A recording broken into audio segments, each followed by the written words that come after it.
Yeah. Okay. Now I'm back and I'm ready. He's back, everybody. All right. With our special guest, Beefy the Frenchie. Once The again. Frenchie. There he is. Like microphones. You sound like a velociraptor or something like that, Fifi.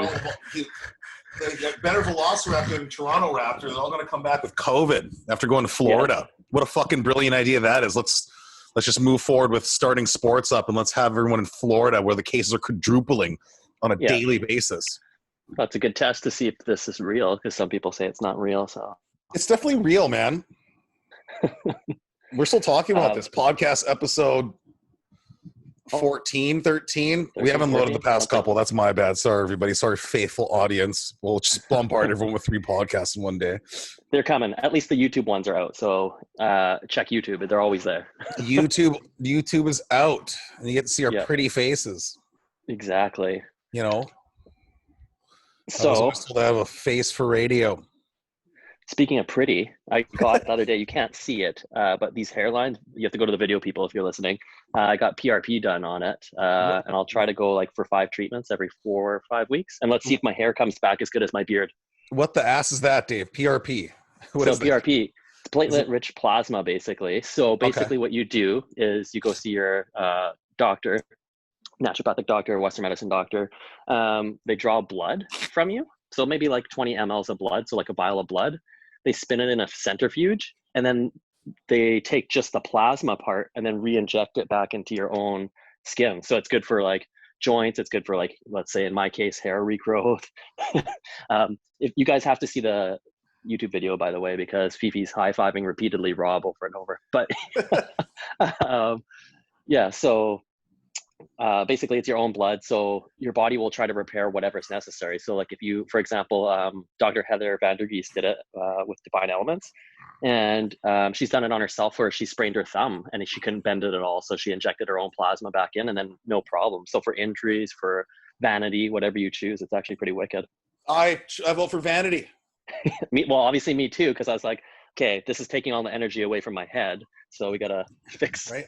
Hands up for vanity. The eyes have it. Yeah, I can. You know, there's like this, not well-known expression like Asian beard or Filipino beard. I cannot grow facial hair. Like I'm gonna put the camera. Like, fuck you, Fifi. This is it right there. You know, probably took Dave like 2 hours to grow this, where it takes me like 2 weeks. So like, I don't know. I always want to grow like a badass. I feel like as I'm older, you got to just have that beard look for like a little bit, or if you're like an ugly man, you know what I mean? That not you're a beautiful man, Dave. But it's like as soon as they hit like the 20s or 30s, they got like the man bun and the beard just to cover up, like, how not handsome they are. Not to like just hide as much as physically possible. Yeah, I've been told I don't have the worst face to look at, I guess. So, but it'd be just nice to just grow that, fucking Charlie Hunnam Sons of Anarchy look. Well, hey, maybe you can do PRP on it and then just rapid growth on your beard line. Yeah, or I can get the Johnny Depp thing going on, the hair. Yeah, you can do that. You can for sure pull that off. Minus the addiction issues. Yeah, hopefully not. And the wife beating, spousal abuse. Yeah, but all right, here we are. Almost July. So for us here, phase 3. Almost July. Yeah, phase 3 in the fitness scene. What does that mean? I guess most gyms have opened up, right? Yeah, most gyms are opening up, or at least here in Vancouver. I think most of Canada. Good Life just opened, and they were the slowest ones. But they already said it from the beginning. They are going to wait till, then they probably will be one of the slowest ones. They admitted it like 3 months ago. So. Yeah, an observation too, right? Like a lot of people have been talking to have gained a lot of weight, and et cetera, throughout like the quarantine. And the quarantine 15, the 1-5. Yeah. Me personally and professionally was expecting things to be busier at the gym, but they're not. And I think I have an inclination. I think people are somewhat, I guess, foregoing it to enjoy their summer. And I think, like, barring the second wave, I think the fall is just going to be so fucking busy when it comes to fitness. Yeah. Yeah, you're right. I think everybody's taking vacation from, almost anything life. So fitness, whatever. Maybe they started a little bit bad eating. Well, I would say, okay, at Like home eating well? Because if they're not eating, they'll probably die. I mean, like, no, they're probably baking. There's more baking, more drinking, more laziness in general. But actually, well, it's not fully laziness. People are doing other things, let's say. So instead of going to the gym, they're walking or cycling. But yeah. yeah, I don't know. it's I just truly feel like people, like, barring a second wave, I was surprised. I thought people would just, for me, my thinking is like, I'm like, let's get in as much as we can right now. Let's go in the next second wave, fit and shredded as fuck, because it's coming. And like literally some of the things that have happened in the past bit, you know, like Florida quadrupling their cases on a daily basis, from what I've read. And then the World Health Organization, the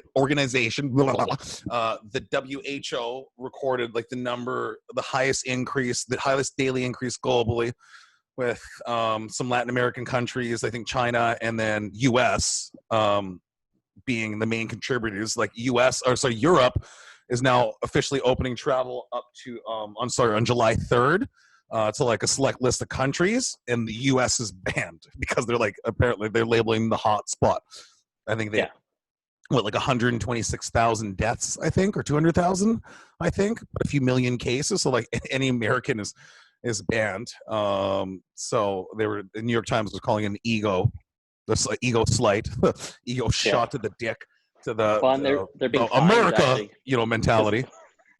They're traveling here and being fined. Well, not necessarily just here, but I mean, there's articles about them traveling to Banff. And fuck those people. Really, like, you cross the fucking border. Part of my language, everyone, to go to Alaska to climb a mountain, and like you're going through Alberta. Like, where are you coming from? Are you coming from Montana? Like, isn't Montana like mountain country? Like, why was that necessary? And then you got fined. Or like Canadian. From what I've known for most of my life, I've known some some shady individuals, and like there's career criminals, because you get such a slap on the wrist. Here it's like you get a $1,200 fine. Like, what is that? That should just be border shutdown, go to jail, because they don't care. Again, if you have lots of money, it's no big deal. It's like 50-50 chance that you get caught. So no, seriously, people just can't pass by their stuff, like, and then like some of your role models, like now Djokovic going to a Serbian nightclub with all his tennis players, all his fellow tennis players, and his wife, and they all got COVID. Like, that's crazy. And you're asymptomatic. It's not a joke. And there's people I know here that are going to like after parties, which is just like you're drinking at someone's condo, or like partying on boats and shit, and then like they're opening up the nightclubs again, and like, you know what I mean, free will. And I speaking from experience, I've been there, I've done a lot of stuff in my lifetime, and like it's just really unnecessary. Like, if you want, I don't know, to me it's like, you can't, like Djokovic, you have to go to a Serbian nightclub. That's gonna, like, it just impacts so many lives when this, you drop a pebble in a pond, and there's a ripple effect, right? And like, it's just so selfish to me, I would say that's a good word.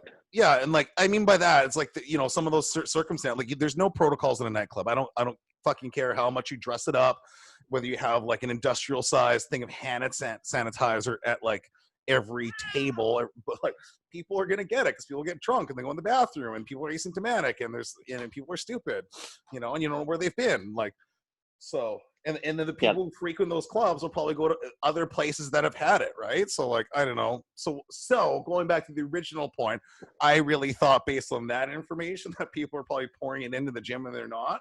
So it's just an interesting observation.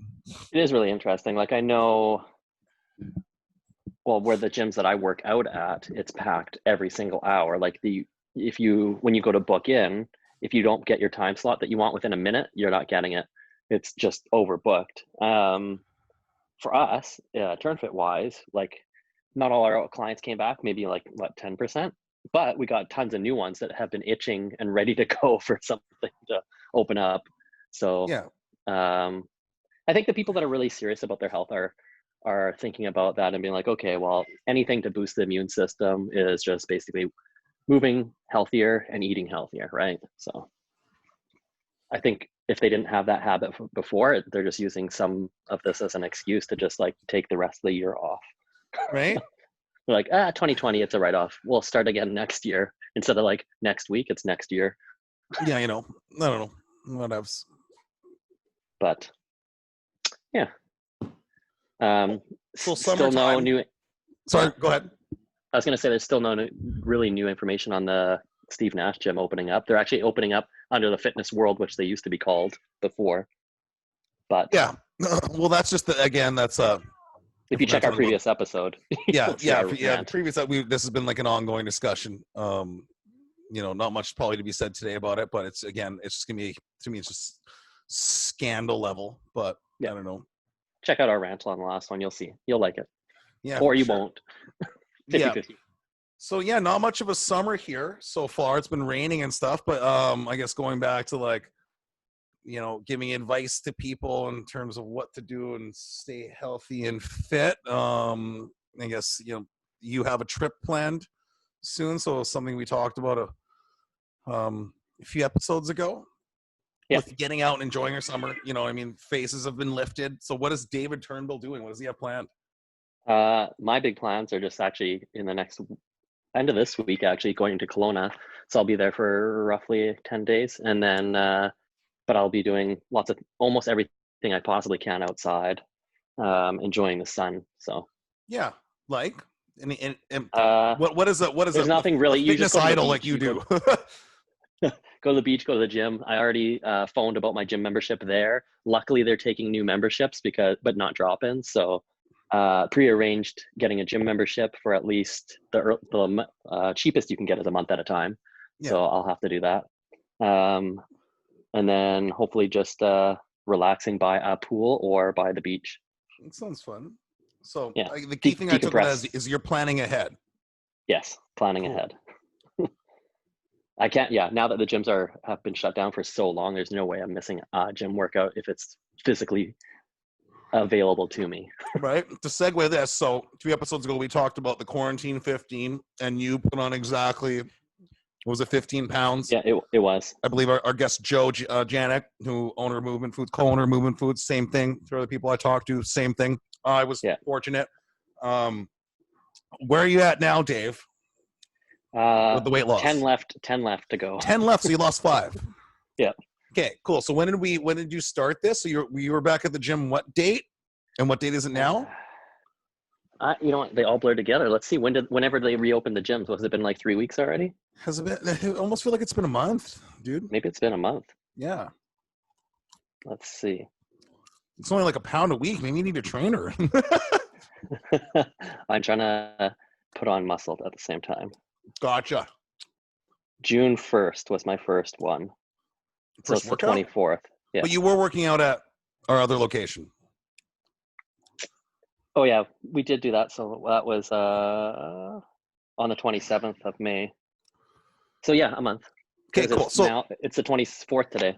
Okay. And then have you gained muscle and lost fat? Yeah, I think I gained some muscle back because again, like the at-home workouts, it was enough to maintain. God, but everybody says that I'm more.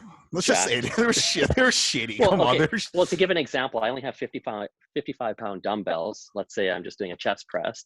I need a couple 100 pounds. Is what my body's used to. So, and I tried doing like a few 100 push-ups a day, just anything to just maintain, really. Yeah. So for people listening at home, there's something I picked up a while ago, and it's called training age, right? So, like if and probably some people listening at home can attest to this, when you've gone to the gym, you're younger, you know what I mean? Go out and party, hungover, go back to the gym the next morning, like feeling like shit, and still have a good workout and get good results. And like, just so like pull a homer, it's an expression from The Simpsons, and like not really know what you're doing because your nervous system, which is responsible, apart from the hormonal system, for a lot of these changes, right? And with a fresh nervous system, a lot of magic can happen and you don't even know what you're doing, right? You do a lot of the wrong things and think it's right until it stops or you get hurt. Fifi, shut up. Sorry, everyone at home. He's just going to.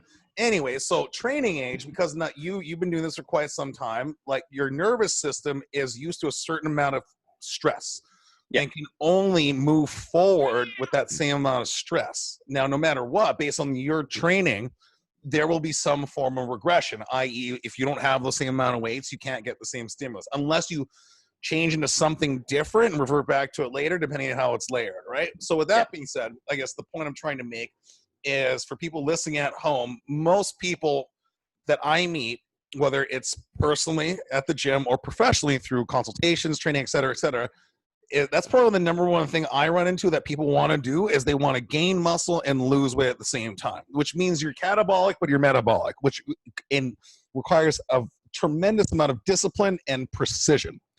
Yeah. So you're currently doing this, David Turnbull, still COVID, but post-lockdown. What's your tips? What's your tricks? What's your plan? What are you doing? Well, tips and tricks would be log what you're doing. For example, log is in.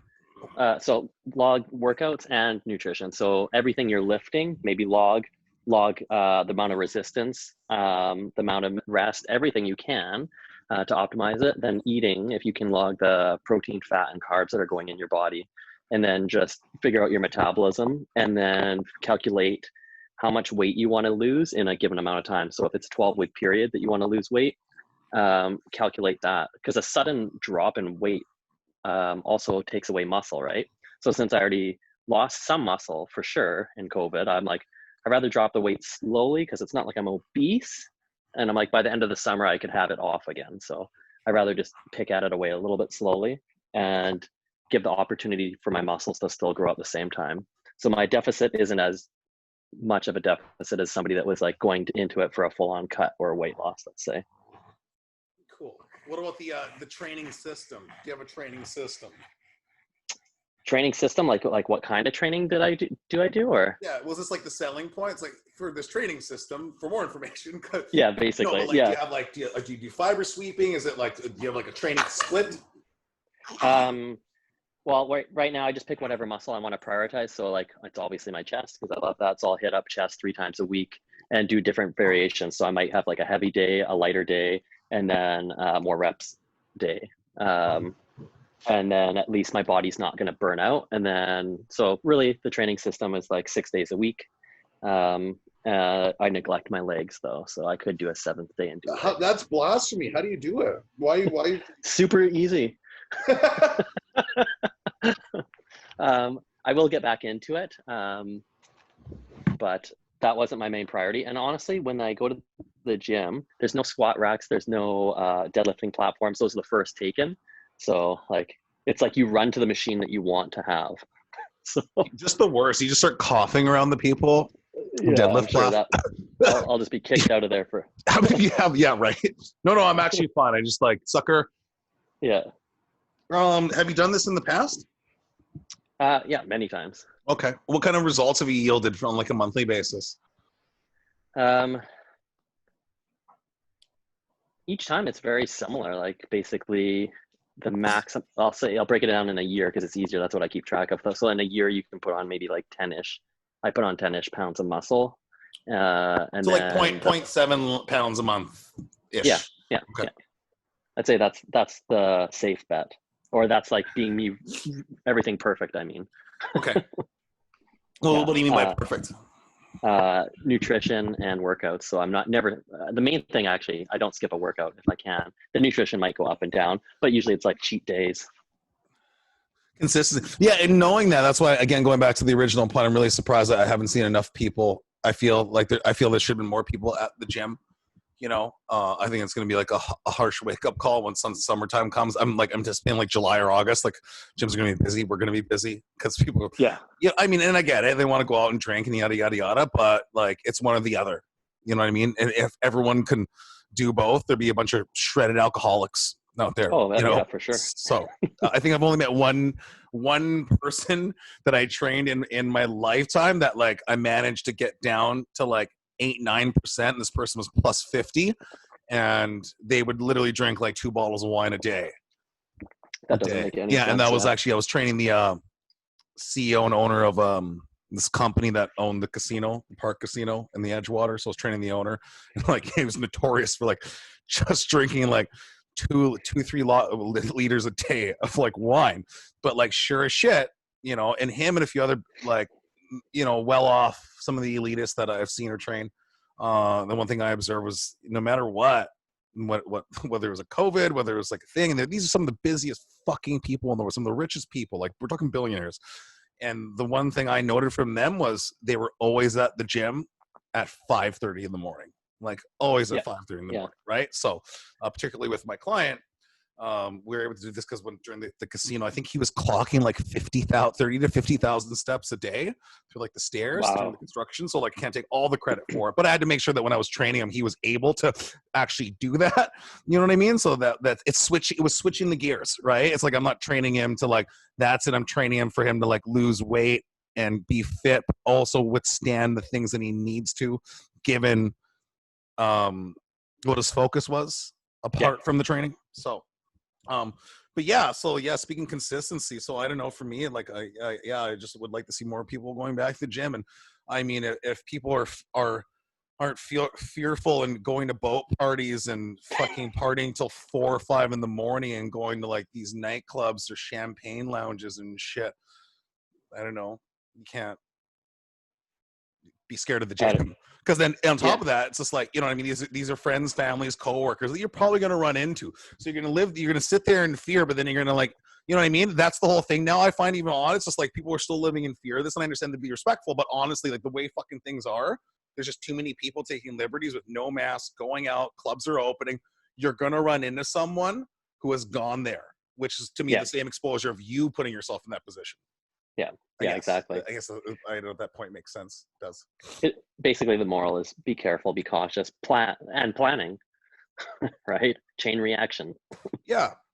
Like draw a little map and see how, like, your friends of influence or whatever, like be like, okay, if I meet with this person, but that person met with these 10 people, so my circle is now 20 people versus actually what I thought was 2. So, yeah, but you know, I don't know. People are just fucking selfish creatures. By nature, I know I am as well, and I try not to be. I don't do that stuff, but like, again, my selfish thing is I'll prioritize my workout over almost anything. Sure. So not everybody has their own thing, right? So yeah, you know, people could say that's like putting people in jeopardy too. So I don't know. It's all fucked up, isn't it? But yeah. Main thing is really, if you are concerned at all, you should be taking some steps towards your health, because the healthier you are, the healthier you can survive anything. And the side effects of things are less typically. Yeah, except the bomb. You can't control.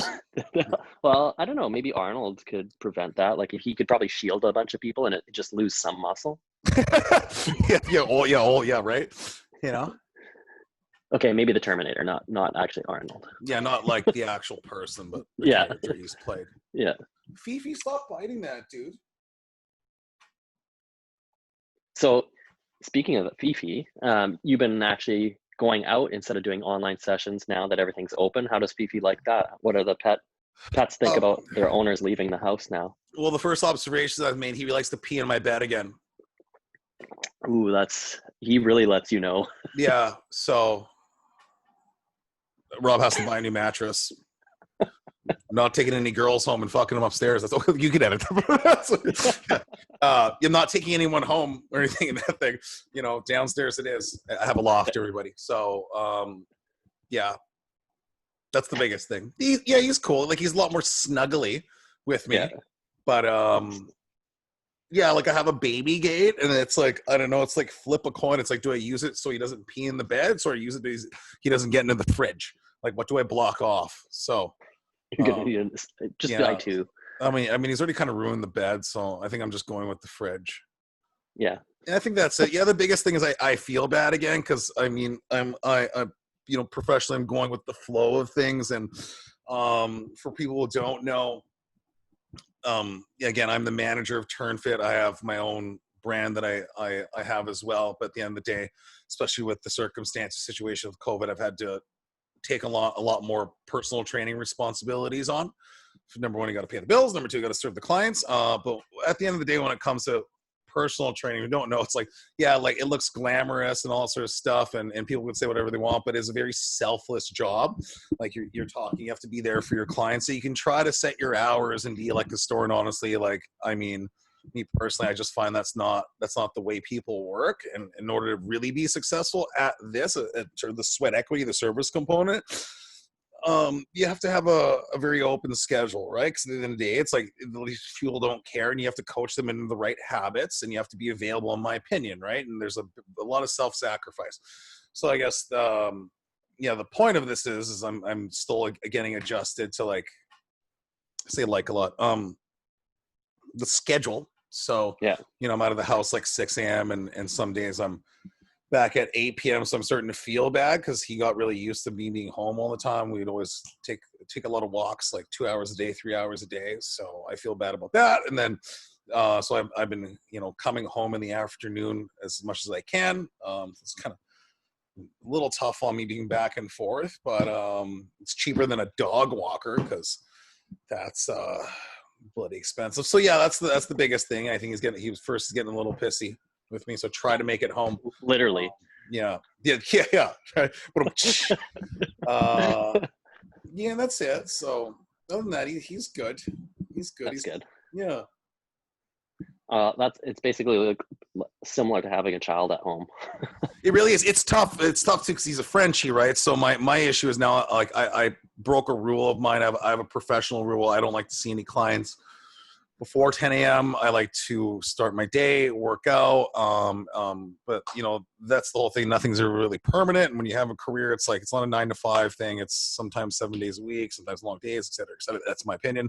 Unless you have really, really good and went to school for the right things, which I didn't, but I love what I do. But anyways, so, yeah, for the Frenchie, it's when it's hot, they overheat, so it kind of sucks if I don't get a chance to take them out early in the morning, like 4 or 5, 6 a.m., which is funny. The day I took him out for a walk and it's raining and it's 6 a.m. and it's Vancouver and it's not even that warm. And then there's just this like young dude who's trying to show off, I guess, his body, which is like meh.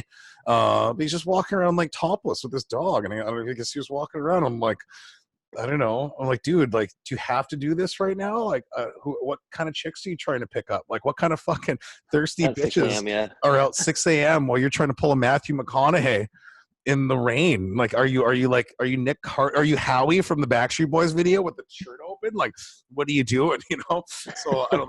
That was an odd sight. But anyways, going back to the original point, yeah. So like, that's the other thing too. I'm trying to get up earlier, like 4 a.m. to walk him.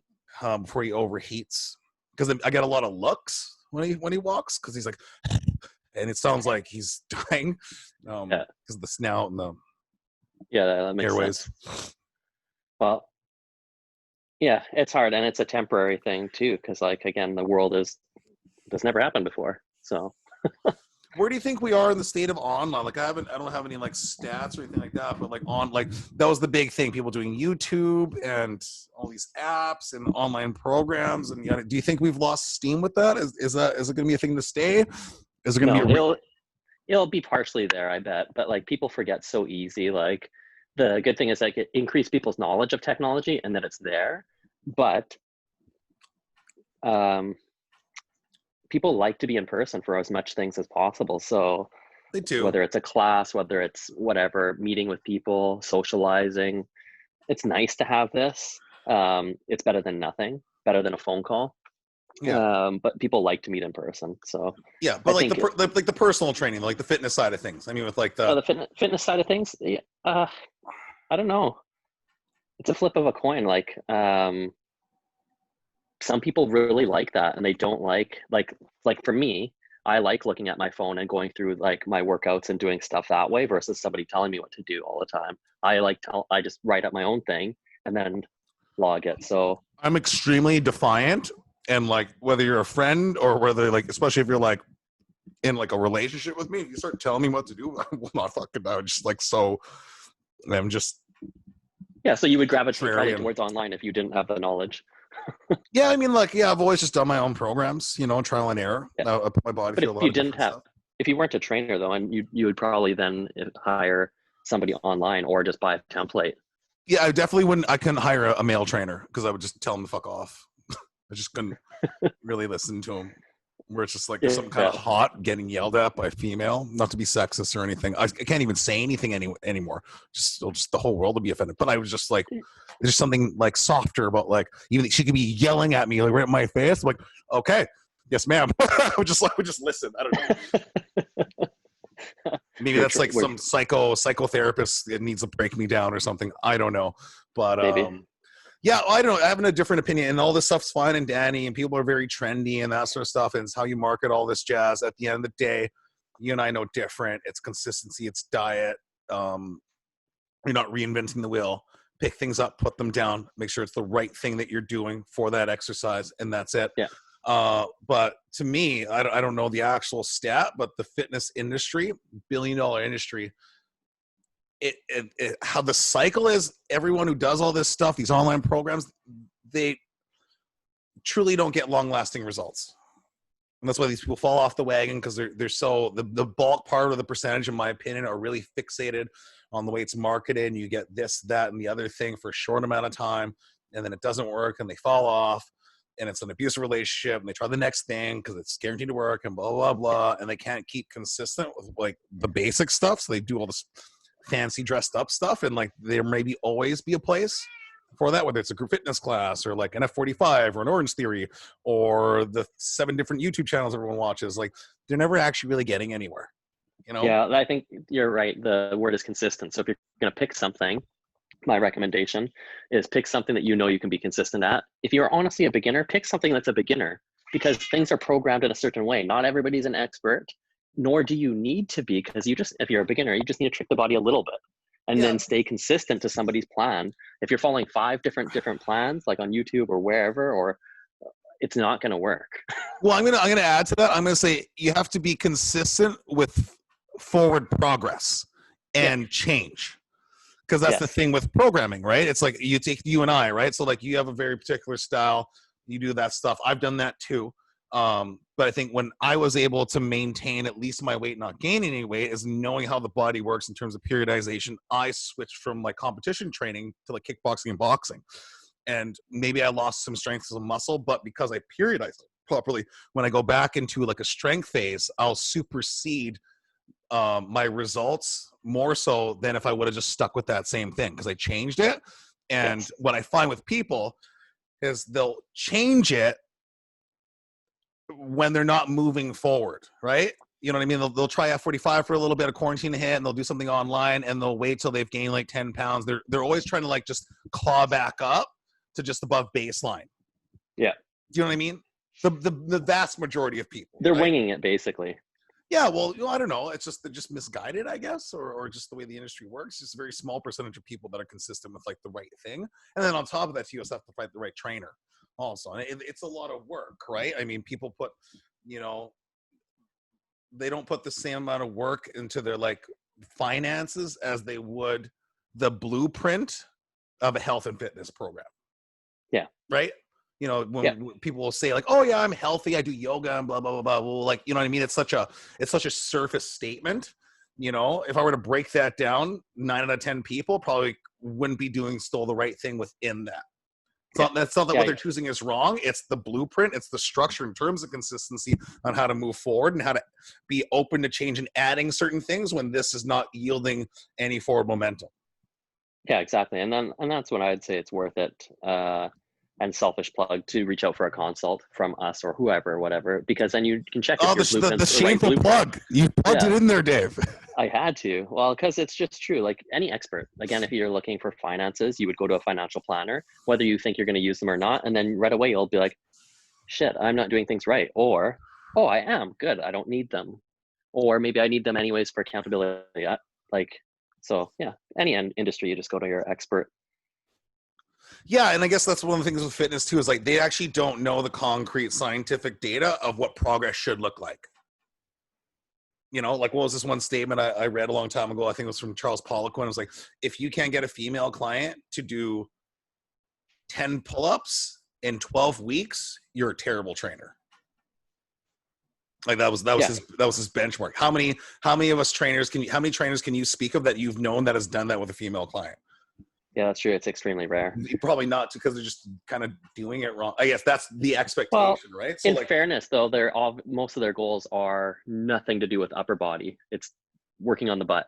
Yeah, but it should be. But that's the whole science. But that's the art behind it, right? It's like you need to always blend what your client's intention is and what you know is right?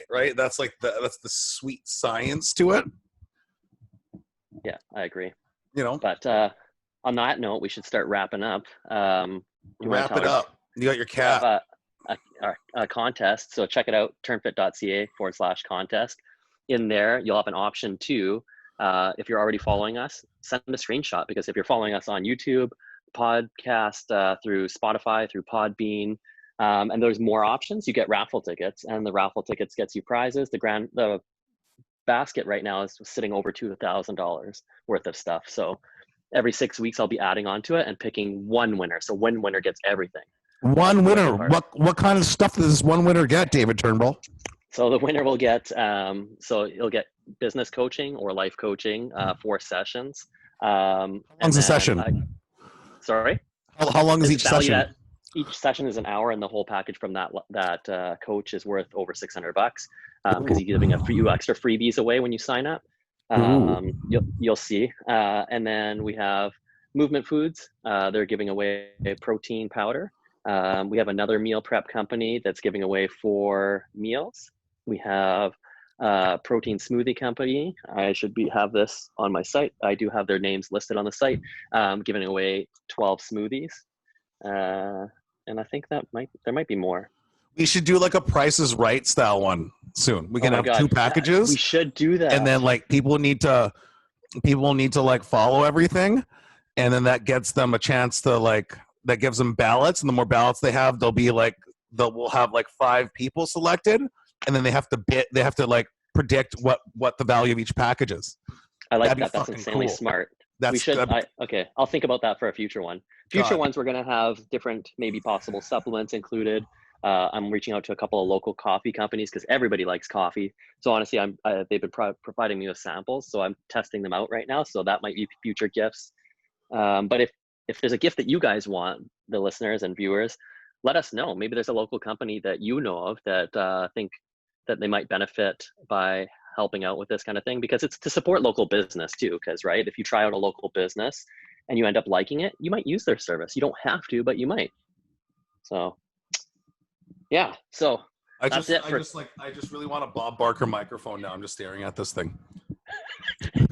Our next podcast, Rob wants to do Price is Right. We should pick 5 items each, and then we have to try to pick it with no cell phones or anything. Just guess the prize. Yeah, we should do that. We're doing this. So for people listening, we're at some point going to do a Price is Right style giveaway. Price is Right edition. Yeah. It's going to be awesome. All right. All right. Thanks for tuning in, everyone. All right. Cheers, everybody. Adios.